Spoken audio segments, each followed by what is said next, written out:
একইভাবে আমার অনেক ভাইয়া আপুরা মিষ্টি কুমড়া রান্না খেতে খেতে বিরক্ত হয়ে গিয়েছে। সেই ভাইয়া আপুদের জন্য নিয়ে এসেছি একটু ভিন্নভাবে মিষ্টি কুমড়া রান্না করার রেসিপি। আসসালামু আলাইকুম, ওয়েলকাম টু মাই চ্যানেল। কেমন আছেন আপনারা? আশা করি সকলেই ভালো এখানে আছেন। নিয়েছি আমি একটি বড় মিষ্টি কুমড়ো, দেখতেই পাচ্ছেন। নিয়েছি রুই মাছের মাথা আর লেজ।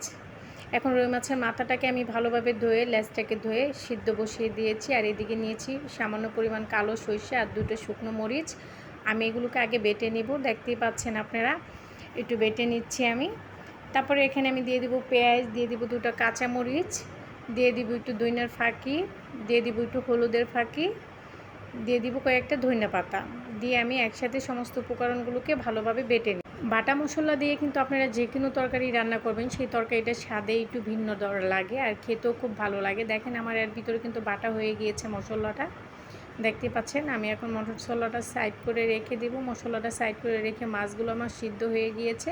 এখন আমি ভালোভাবে কাঁটাটাকে বেছে নেব, দেখতে পাচ্ছেন। এভাবে কাঁটাগুলো বেছে নিতে হবে। তারপরে আমি মিষ্টি কুমড়াটাকে কেটে নিলাম, দেখেন এভাবে সাইজ করে কেটে নিয়েছি। আপনারা পছন্দ অনুযায়ী আপনাদের কেটে নেবেন।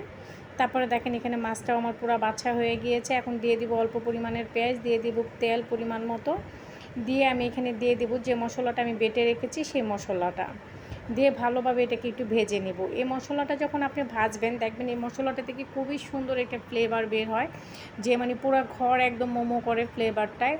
আর খুবই ভালো লাগে এই গ্রানটা। আর এর ভিতরে দেখেন আমি মাছটাও দিয়ে দিয়েছি। মাছটা দিয়েও কিন্তু সুন্দর করে ভেজে নিচ্ছি।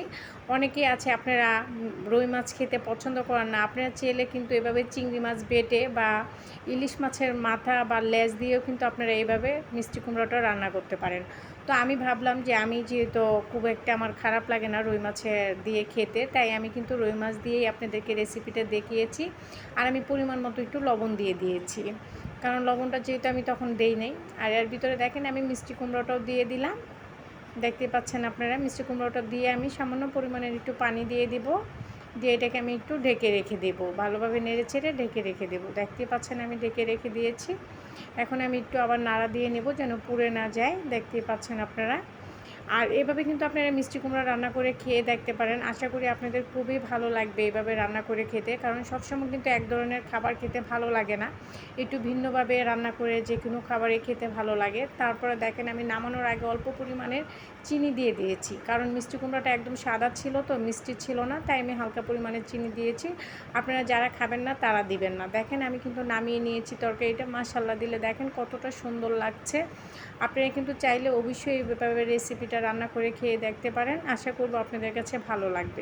তো এই পর্যন্তই ছিল আমার এই রেসিপি। যদি ভালো লাগে আমার চ্যানেলটাকে সাবস্ক্রাইব করে রাখবেন, পাশে থাকা বেল আইকনটা ক্লিক করে দিবেন। আল্লাহ হাফেজ।